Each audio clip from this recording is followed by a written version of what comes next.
Dzisiaj pokażę Wam, jak zrobić pyszne ciasto, białą damę z brzoskwiniami, z kokosową kruszonką i 2 masami. Polecam. Zaczynamy od ubicia 4 białek.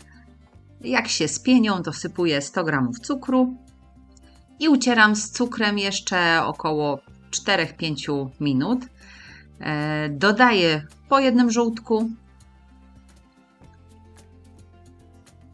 1 łyżkę oleju, u mnie rzepakowy, i jak się wszystko połączy, to wyłączam robota. Dosypuję mąkę pszenną i ziemniaczaną. Pszennej mam 80 g i 1 łyżka ziemniaczanej. Mieszam wszystko dokładnie. Nie dodaję proszku do pieczenia, dlatego też ubijałam białka z cukrem około 5 minut. Wtedy nie potrzeba.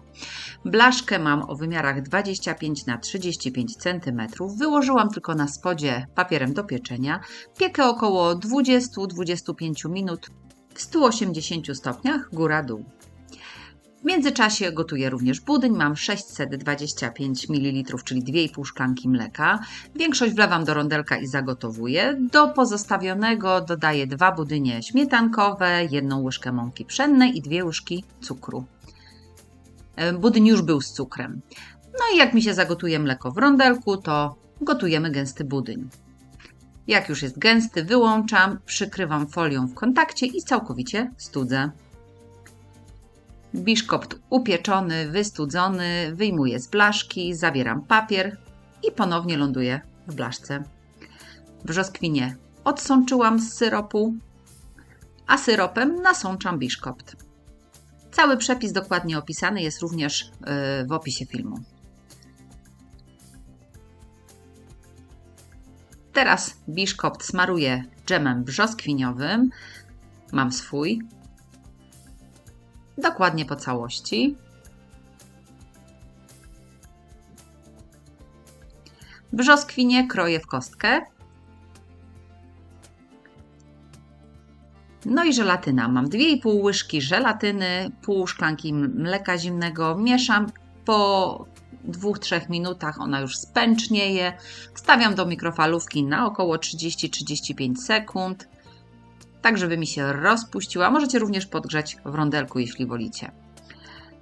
Śmietanę, kremówkę pół litra z 3 łyżkami cukru pudru ucieram na sztywno, dodaję przestudzoną lekko żelatynę, mieszam do połączenia.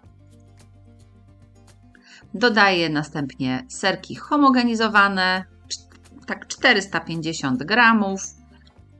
Mieszam tylko do połączenia. Dodaję jeszcze brzoskwinie pokrojone.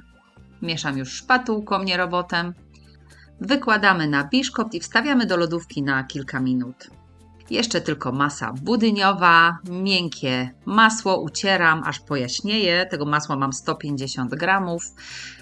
I będę teraz dodawać po łyżce wystudzony całkowicie budyń, aż dodam cały. Ucieramy na największych obrotach.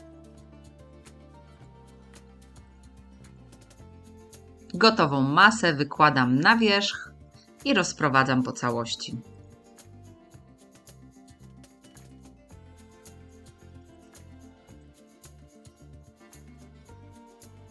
I jeszcze tylko posypkę. Daję około 80 g masła na patelnię, do tego około 2 łyżki cukru i 150 g wiórek kokosowych. Przesmażam, cały czas mieszając, bo one po chwili zaczynają się już robić takie złoto-brązowe. Uważajcie, żeby się nie przypaliły, a tylko zbrązowiały. O taki efekt nam chodzi. Jak przestygną, nie dawajcie ciepłych, to możemy wyłożyć je na ciasto. Ciasto wstawiamy do lodówki, najlepiej na kilka godzin albo całą noc. Ja dałam na całą noc i na drugi dzień kroję.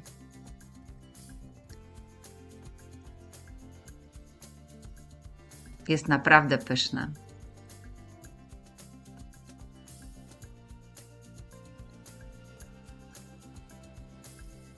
Spróbujcie sami. Smacznego!